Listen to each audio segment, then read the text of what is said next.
മാതാവ് എനിക്ക് ഈശോയുടെ കുരിശ് രൂപമാണ് കാണിക്കുന്നത്, ധൂപട്ട രൂപം.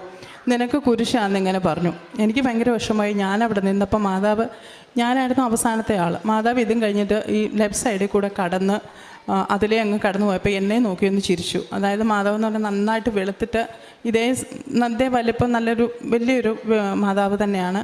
എന്നിട്ട് ഈ അറബികളുടെ മോഡലിലാണ് ഡ്രസ്സ്, മൊത്തം വൈറ്റ്, തലയിൽ സിസ്റ്റേഴ്സൊക്കെ ഇടുന്ന മാതിരി ഇങ്ങനെ ഇതെല്ലാം ഇട്ടിട്ടുണ്ട്. അപ്പോൾ എന്നിട്ട് നല്ലൊരു ചിരി, ആ ചിരി ഇപ്പോഴും എൻ്റെ മനസ്സിലുണ്ട്. ആ ചിരി ചിരിച്ചിട്ട് മാതാവ് ആ സൈഡിൽ കൂടെയും കടന്നു. അപ്പോൾ എനിക്ക് മനസ്സിലായി, എനിക്ക് കുരിശാണെങ്കിലും കുഴപ്പമില്ല, പരിശുദ്ധ അമ്മ എൻ്റെ കൂടെ ഉണ്ട്. ആ ചിരിയിൽ അതിനുള്ള സൊല്യൂഷനും ഉണ്ട്. അതുകൊണ്ട് ഞാൻ ടെൻഷനൊന്നും അടിച്ചില്ല. ഞാൻ ഈ ദർശനം ആരോടും പറഞ്ഞില്ല, ഹസ്ബൻഡിനോടും പറഞ്ഞില്ല. അത് കണ്ടു കഴിഞ്ഞ് ഒരാഴ്ച കഴിഞ്ഞപ്പോൾ ഹസ്ബൻഡിന് വലിയൊരു ആക്സിഡൻ്റ് ഉണ്ടായി. സീറ്റ് ബെൽറ്റിന് പ്രോബ്ലം ഉണ്ടായിരുന്നു കാറിന്. അപ്പോൾ അത് നന്നാക്കാനായിട്ട് കോട്ടയത്ത് വന്നാൽ, അപ്പം അന്നൊരു ബാങ്കിൻ്റെ അദ്ദേഹത്തിന് എന്തോ പ്രോഗ്രാമും ഉണ്ടായിരുന്നു.